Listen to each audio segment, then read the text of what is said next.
I knew of Dr. Saunders before I came here. But one of the things that he's known for, and I heard about, and that was that there was this person, Elijah Saunders, who had a long-standing interest and long-standing impact in hypertension for African Americans. Somehow they feel that the student had all. He practices absolute excellence in clinical medicine. He's also a superb teacher and educator. And he's also a very accomplished clinical researcher. A doctor who was just phenomenal in the vascular work and caring. I will always remember him because I bear the mark on my right arm from when I cut myself and went down to the University of Maryland's emergency room, and he was the one who sewed up my wound. My father's youngest brother, who came into our home after my father died when we were very young, he was a strong believer in education. He knew that the only way that blacks could get out of their negativity and poverty and disadvantage was through education. So he pushed very hard, and he recognized that I had the ability to do it. But he said to me earlier in life, he said, we don't have any money, we have no resources. So if you study hard and make the grades and get the scholarships, we will push you. So my entire college and medical school career was built around, was supported by scholarships. My church was very proud of the fact that one of its young people was going to be one of the first going to college. And they raised money and actually contribute. And I have always remained very grateful to my church because of that. I had to go to school in the day and in the evening have a part-time job. As soon as that last class was over with at 2 or 3 o'clock, I would head on the bus in town to go to Dofield Pharmacy and work. He would ride a bike and deliver prescriptions. When he wasn't delivering, he would be in the pharmacy and he would look at the various bottles. And back in those days, half the bottles on the shelves were the raw ingredients and raw chemicals. And I was a chemistry major at Morgan. I was fascinated by the chemical names and often was criticized by the white boys who were the clerks. Most of them were pharmacy students at the University of Maryland. And they would wonder why I was so interested. He said, Eli, you don't have to know any about this. As long as you just deliver the prescriptions, you'll be fine. He said, one day I'm going to be writing those prescriptions that you're going to fill, and I'm going to be the one in charge because I'm going to go and become a doctor. And they said, sure, we think that's nice to say that, but it'll never happen. And I told them, I said, well, when I do become a doctor, I will be sure to send my prescription specifically to you guys so you'll know that it did happen. When I went to medical school, they had never taken more than 2 blacks per class. But that was the first year they took more than 2. It was a very difficult racial period of time. We grew up always out to prove that we were as good as the whites. He nevertheless was able to interact very, very well. It was just another challenge, another opportunity to indicate that we can do what you do. All we want is opportunity. And it's no question that these people had an advantage, and medical school was a lot easier for them. So I had to work my butt off, no question about it. I mean, clearly there were challenges, but he saw them as almost opportunities because he gives a story that he and another classmate decided that one night they're going to find the time that they're going to integrate the hospital. They were admitting patients to the hospital as they normally do, as residents do, And apparently there are no beds on the black ward. And they both decided to admit the patient to the white ward. And they just sort of pretended as if it was normal. They didn't tell anyone, they just moved on. And the next morning at rounds, they didn't tell the chief. They just sort of had rounds, normal rounds. And the chief obviously was very supportive. He recognized that there was a patient who shouldn't be there, but just pretended as if he didn't see the patient either. I never would have dreamed that I would have ended up being at the top of my field. I wanted to be just a good family doctor. After finishing medical school and 1 year of an internship, you could get your license and you could go out into practice as a family doctor. And that's what I had planned on doing.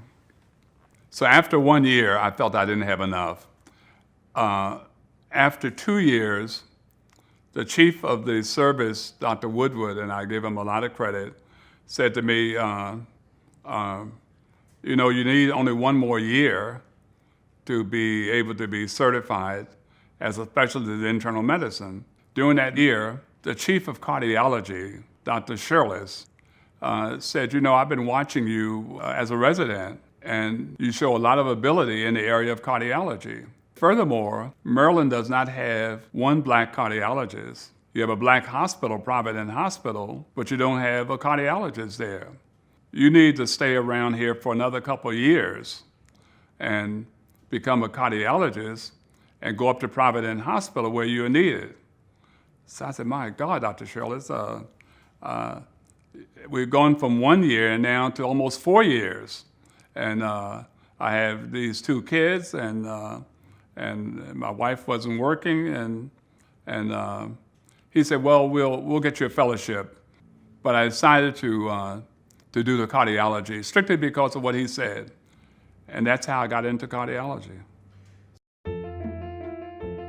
It was after I started at Providence Hospital in 1965 when I began to see so many cardiac, as the only black cardiologist around, I was seeing these loads of cardiology problems in blacks. And I began to realize that, gee, there's some differences here. And it's not in the textbooks. Nobody's written about it. There was a time when we all thought, we in medicine, that a disease was a disease, meaning diabetes was diabetes, hypertension was hypertension, and so on and so forth. He began to identify that African Americans behaved somewhat differently or responded differently to certain medications. Without maybe knowing the very complicated genetics, he determined that there's a difference in manifestation and in responsiveness to medication. The black people had a lot of cardiology problems. The heart failure, the coronary disease, and all of the problems that blacks and whites have. In blacks, it occurred much more common, and it almost all starts from hypertension. So I wrote a book in 1984. I remember the barbershop campaign. He decided that he was going to teach barbers to take blood pressure. And to check in on all of these macho black men who weren't taking good care of themselves at all. That he has told me, and he has a paper published where several barbers have identified severely hypertensive men and have referred them directly to the emergency room. This has become a national impact where, in fact, it's being expanded. Folks in different settings begin to do blood pressure screening of men and women who could well be at risk or may in fact have hypertension and just didn't know it. And then I began to connect with a few other people around the country that were seeing the same thing. Dr. Curry over at Howard in Washington, Dr. Haywood out in Los Angeles, Dr. Perry down in Houston, and that's when we formed the Association of Black Cardiologists.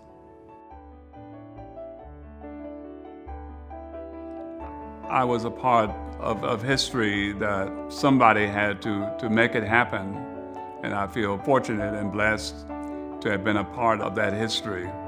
Somebody had to be involved in it, but I feel that I was fortunate to be at the right place at the right time and connect with the right people. I have to say that if Dr. Shirley hadn't tapped me on the shoulder one day and said, "I think you would be a good cardiologist," it wouldn't have happened. They tell me when they check my records that I have over 1,000 patients that regularly depend upon me for their care. I never thought about that. and the patients come every day and say, "I hope you don't retire before I come back."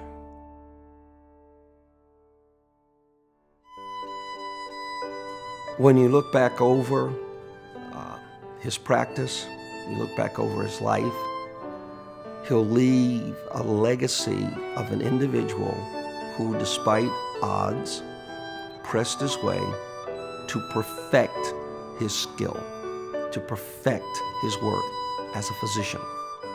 We have all benefited from Elijah's knowledge, and there's countless patients who've benefited from his clinical expertise. Dr. Saunders, you've been a good physician, you've been a friend, you've been concerned about my health. You always treat me as a person, not just a patient. Eli, we all miss you. We miss you greatly. But the lessons that you have given to all of us, they have been received and they will be acted upon. We're looking for somebody that can carry the department to another level, but with the dream that I have in mind, that cardiovascular disease in blacks is a special problem. Lots of research need to be done in it, and don't get away from it. Don't thin it out and say, well, it's all the same. Don't go back to where we were 30, 40 years ago.